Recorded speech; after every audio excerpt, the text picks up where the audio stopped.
Haleluya, puji Tuhan. Salam sejahtera bagi kita semua, bahwasanya untuk selama-lamanya kasih setia Tuhan di dalam kehidupan kita orang-orang percaya. Kembali lagi bersama Yesus kuatku. Mari kita berdoa. Bapa di dalam sorga, di dalam nama Tuhan Yesus Kristus. Saat ini sebelum memulai hari kami ingin mengawali hari kami dengan membaca firman-Mu, dengan merenungkan firman-Mu. Saat ini terangilah hati dan pikiran kami agar kami bisa berjalan seturut kehendak Tuhan sepanjang hari ini. Kami bersyukur kepadamu Tuhan. Kami peralaskan permohonkan doa ini hanya di dalam nama Tuhan Yesus Kristus. Kami berdoa dan mengucap syukur. Haleluya. Amin. Puji Tuhan. Saat ini saya akan membawa renungkan diambil ayat pokoknya dari Ulangan 31 ayat 8. Kita tidak pernah berjalan sendiri. Mari kita baca firman Tuhan di dalam Ulangan 31 ayat 8.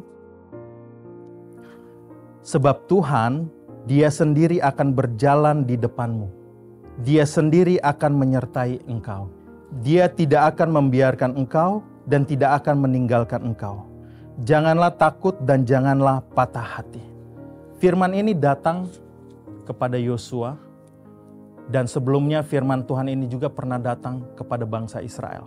Kalau kita mundur dari sejarah bangsa Israel, saat Israel diperbudak di Mesir, kita bisa lihat di dalam Keluaran 2 ayat 23 sampai 25. Lama sesudah itu matilah Raja Mesir, tetapi orang Israel masih mengeluh karena perbudakan dan mereka berseru-seru sehingga teriak mereka minta tolong karena perbudakan itu sampai kepada Allah.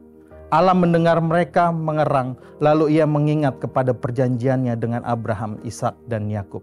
Maka Allah melihat orang Israel itu dan Allah memperhatikan mereka. Allah memperhatikan dan Dia tidak pernah meninggalkan umatnya sendiri.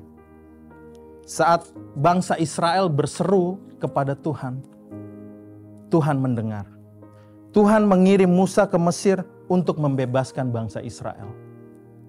Tuhan juga mengirim 10 tulah kepada Mesir menunjukkan bahwa Dia berkuasa. Kita bisa lihat itu di dalam Keluaran 7 ayat 14 sampai Keluaran 12 ayat 42. Ini membuktikan bahwa Dia Allah yang hidup, Dia Allah yang berkuasa dan Dia sanggup untuk menyertai kita semua orang-orang percaya. Dia sanggup menyertai bangsa Israel. Keluaran 13 ayat 21 sampai 22. Tuhan memberikan tiang awan dan tiang api. Ini adalah jenis pemeliharaan Tuhan. Ini adalah bukti bahwa Tuhan menyertai bangsa Israel. Begitupun hari-hari ini, kalau kita percaya dengan iman, yakin terhadap Tuhan bahwa Dia beserta dengan kita, kita akan menerima tiang awan dan tiang api itu. Ini berbicara penyertaan Tuhan, penjagaan dan perlindungan Tuhan. Tuhan juga membelah Laut Teberau menjadi dua. Dia Allah yang berkuasa. Dia Allah yang sanggup mengatasi segala persoalan, permasalahan yang ada di depan kita. Apapun itu jenis permasalahan kita. Sakit penyakit, usaha bisnis kita, keluarga kita. Dia Allah yang sanggup membelah Laut Teberau. Dia juga Allah yang sanggup menyertai kita semua. Ulangan 29 ayat 5. Sama-sama kita buka. 40 tahun lamanya aku memimpin kamu berjalan melalui padang gurun.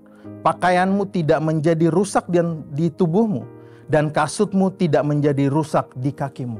Bisa kita bayangkan, selama 40 tahun bangsa Israel berjalan di Mesir, bajunya tidak pernah rusak. Kasutnya juga tidak pernah rusak. Bahkan mungkin mengikuti bentuk tubuh mereka saat anak-anak bangsa Israel mulai beranjak dewasa. Bisakah kita bayangkan hal sedemikian rupa Tuhan bisa sanggup melakukan? Hal-hal yang mujizat, hal-hal yang di luar nalar kita, hal-hal yang di luar pikiran kita. Dia Allah yang sanggup mengerjakan segala sesuatu. Asalkan apa? Kita hidup sesuai dengan kebenaran firman Tuhan. Hari ini apa yang membuat kita merasa berjalan sendiri? Pertanyaan ini datang kepada kita. Hari ini apa yang membuat kita merasa berjalan sendiri? Seakan-akan Tuhan jauh dan Tuhan tidak menyertai kita. Kalau kita ingat sejarah umat manusia, kita mundur lebih jauh lagi. Saat Allah menciptakan kita serupa dan segambar dengan Allah. Ingat, manusia jatuh dalam dosa, apakah Tuhan langsung buang manusia begitu saja? Tidak. Dia tidak membuang kita. Dia tidak membuang manusia. Bahkan dia memberikan baju dari kulit binatang untuk menutupi ketelanjangannya. Saat itu kemuliaan Tuhan luntur dari kehidupan manusia, hilang dari kehidupan manusia karena ketidaktaatan manusia kepada perintah Tuhan, kepada perkataan Tuhan. Apakah sampai situ saja penyertaan Tuhan? Tidak.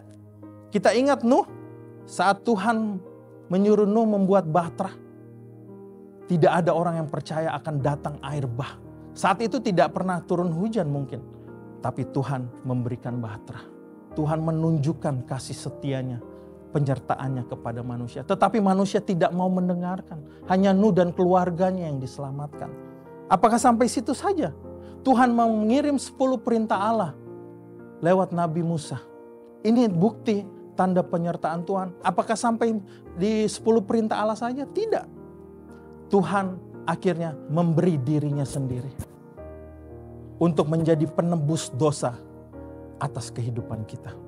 Apakah sampai situ saja? Tidak. Saat Yesus naik ke sorga, dia berjanji akan kirim seorang penolong yang lain, yaitu Roh Kudus.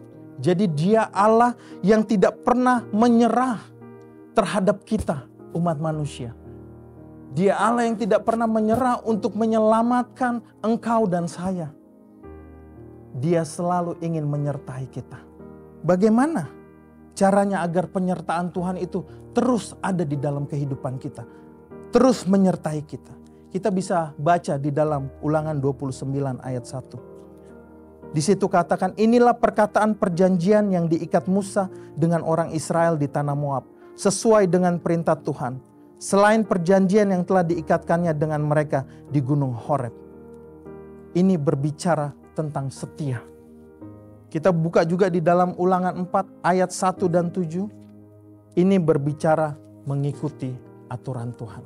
Di dalam Ulangan 29 ayat 17-18 katakan, dan kamu sudah melihat dewa kejijikan dan berhala mereka, yakni kayu dan batu emas dan perak itu yang ada terdapat pada mereka. Sebab itu janganlah di antaramu ada laki-laki atau perempuan, kaum keluarga atau suku yang hatinya pada hari ini berpaling meninggalkan Tuhan Allah kita untuk pergi berbakti kepada Allah bangsa-bangsa itu. Janganlah di antaramu ada akar yang menghasilkan racun atau ipuh. Jangan berpaling dari Tuhan. Jangan selingkuh.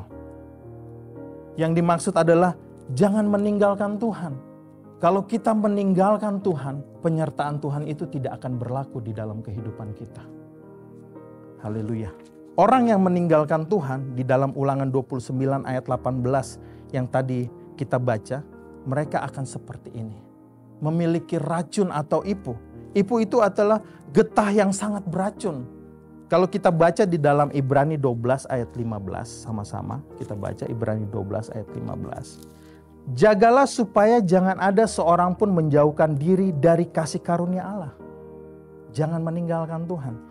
Agar jangan tumbuh akar yang pahit, yang menimbulkan kerusuhan dan yang mencemarkan banyak orang. Apabila kita meninggalkan Tuhan, kita memiliki akar pahit, dapat menimbulkan kerusuhan dan mencemarkan banyak orang. Ini yang dikatakan firman Tuhan. Oleh sebab itu, janganlah meninggalkan Tuhan. Teruslah hidup di dalam kebenaran firman Tuhan. Ulangan 30 ayat 17 dan 18. Di situ katakan, tetapi jika hatimu berpaling dan engkau tidak mau mendengar, bahkan engkau mau disesatkan untuk sujud menyembah kepada Allah lain dan beribadah kepadanya, maka aku memberitahukan kepadamu pada hari ini bahwa pastilah kamu akan binasa. Tidak akan lanjut umurmu di tanah kemana engkau pergi menyeberangi sungai Yordan untuk mendudukinya. Jadi tidak ada lagi penyertaan Tuhan kalau kita jauh dari Tuhan, meninggalkan Tuhan. Puji Tuhan, Dia berjanji menyertai kita. Dia bertanggung jawab penuh terhadap umatnya. Haleluya. Tuhan Yesus memberkati kita semua. Mari kita berdoa. Bapa di dalam sorga, di dalam nama Tuhan Yesus Kristus, saat ini kami memanggil nama Tuhan. Kami ingin hidup di dalam kebenaran firman-Mu Tuhan. Dan kami tahu dari masa ke masa, dari abad ke abad, Tuhan selalu setia menyertai orang-orang yang mengasihi Dia. Engkau tidak pernah meninggalkan kami. Bahkan kalau kami tidak setia, Engkau tetap setia. Tetapi kami membaca kebenaran firman-Mu Tuhan. Kesetiaan Tuhan, kasih Tuhan ada batasnya. Sekarang pintu kemurahan masih terbuka. Tolong kami ya Tuhan, untuk hidup di dalam kebenaran firman-Mu. Dan kami percaya, Tuhan tidak pernah meninggalkan kami. Tuhan selalu menyertai kami. Dia tidak pernah meninggalkan kami. Kami percaya asalkan kami hidup seturut dengan kebenaran firman-Mu ya Tuhan. Inilah yang menjadi doa dan permohonan kami Tuhan. Kami peralaskan, permohonkan doa ini hanya di dalam nama Tuhan Yesus Kristus. Haleluya. Amin. Bersama Yesus, aku kuat. Haleluya.